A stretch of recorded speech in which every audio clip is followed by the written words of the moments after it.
In this exercise tutorial, I'm going to be showing you how to do a medial foot reach, and I'm going to be showing you the beginner and advanced variations of this exercise.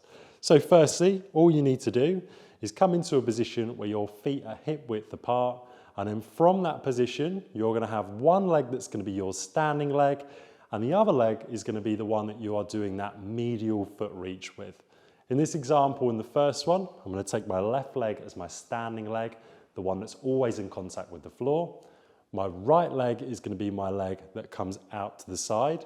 And as I'm facing this camera, if this is my 12 o'clock position and that's my 6 o'clock position, I'm going to be coming out with this leg to a 3 o'clock position, so directly away from the midline of my body.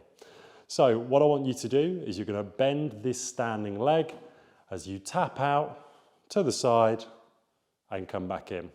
Of course, for the other opposite leg, it'd be exactly the same. Roll reversal of the other side.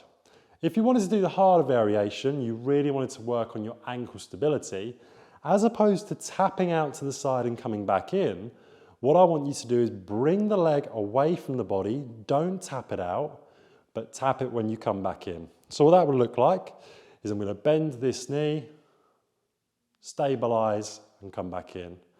Bend the knee, stabilize and come back in.